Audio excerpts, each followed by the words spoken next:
Uma reviravolta repentina pode mudar completamente sua vida. Foi o que aconteceu com José. A história da ascensão de José ao poder e da fome subsequente demonstra que os planos de Deus frequentemente se desenrolam de maneiras que jamais poderíamos imaginar.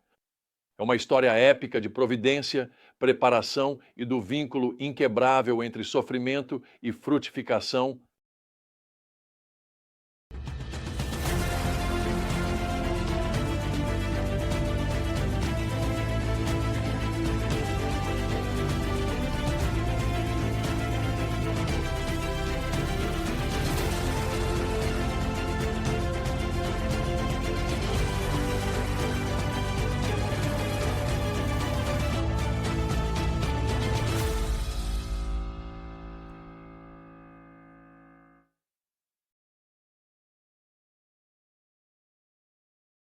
Quando deixamos José pela última vez, ele havia acabado de ser elevado de prisioneiro a primeiro-ministro, sendo encarregado da árdua tarefa de preparar o Egito para os anos de fome que estavam por vir.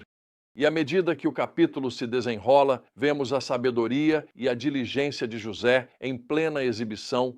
Durante os 7 anos de abundância, ele trabalha incansavelmente para armazenar grãos, garantindo que haverá alimento quando chegarem os anos de escassez. É uma lição poderosa sobre administração e previsão. Muitas vezes vivemos apenas para o momento, negligenciando a preparação para os desafios que podem surgir no futuro. Mas o exemplo de José nos lembra da importância de usar nossos tempos de abundância com sabedoria, investindo naquilo que nos sustentará quando a dificuldade chegar. E ela de fato chegou, exatamente como José havia predito. Os 7 anos de fome atingiram o Egito e as terras ao redor. Graças ao planejamento cuidadoso de José, o Egito se torna um farol de esperança em um mundo faminto. Pessoas de todas as nações vêm comprar grãos de José. Uma bela imagem de como Deus pode usar a fidelidade de uma pessoa para abençoar comunidades inteiras.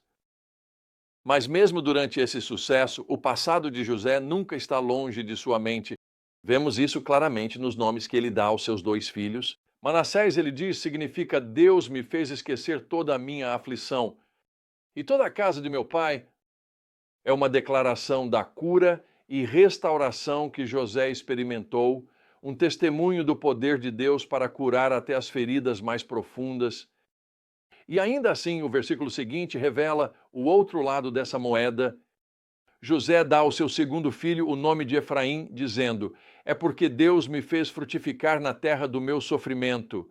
É um reconhecimento profundo de que sofrimento e frutificação muitas vezes andam de mãos dadas, que as próprias coisas que nos causam mais dor também podem ser o solo onde Deus faz crescer as coisas mais belas. Houve um período em que experimentei essa dança agridoce de bênção e quebrantamento. Nos primeiros 10 anos do meu ministério, viajei pelo mundo como evangelista de jovens, vendo Deus agir de maneiras poderosas. No fundo, eu tinha uma sensação inquietante de que meu ministério havia crescido além do meu caráter. Clamei a Deus para me levar a um lugar onde eu pudesse crescer, onde eu pudesse ser moldado naqueles lugares ocultos do meu coração. Não muito tempo depois de fazer essa oração, me vi pastoreando uma pequena igreja no interior da Alemanha, longe dos holofotes e das multidões. E embora aqueles anos tenham sido marcados por um crescimento incrível e uma grande frutificação na igreja, também foram acompanhados por um profundo sofrimento pessoal, pois nosso filho enfrentou uma doença grave. Mas foi nesse cadinho de dor e obscuridade que Deus realizou algumas das obras mais profundas em meu coração. Como José, descobri que o próprio lugar do meu sofrimento também era o lugar do meu maior crescimento. Foi um tempo de poda, refinamento e aprendizado para depender de Deus de maneiras que eu nunca havia experimentado antes. E embora eu não tivesse escolhido esse caminho, agora posso olhar para trás e ver como Deus o usou para me preparar para a obra que ele tinha adiante. A história de José toma outro rumo quando seus irmãos chegam ao Egito, movidos pelo desespero da fome. De repente, José se vê cara a cara com os próprios homens que o traíram. aqueles que ele sonhara que um dia se curvariam diante dele. E, em uma reviravolta surpreendente, é exatamente isso que acontece. Os irmãos se curvam diante de José, cumprindo os sonhos de sua juventude, mas sem a menor ideia de que o homem poderoso diante deles é seu próprio irmão de sangue. É um momento carregado de tensão e possibilidades. José usará seu poder para se vingar. Ele permitirá que a amargura e a falta de perdão o consumam? Ou confiará que os propósitos de Deus são maiores do que sua dor, que até mesmo os piores capítulos de sua história podem ser redimidos para o bem? À medida que a história se desenrola, vemos a maneira incrível como José conduz esse reencontro e a sabedoria e graça que ele demonstra diante de uma dor inimaginável. Mas, por enquanto, sua história nos convida a refletir sobre nossas próprias jornadas, os momentos em que sofrimento e sucesso se entrelaçam. Talvez você se encontre em uma fase de escassez, lutando para enxergar a mão de Deus em meio às dificuldades. Ou talvez você esteja em um momento de abundância, tentado a esquecer aquele que o trouxe até aqui. Onde quer que você esteja, a história de José nos lembra que Deus está sempre agindo, entrelaçando nossas histórias em seu grande plano de redenção.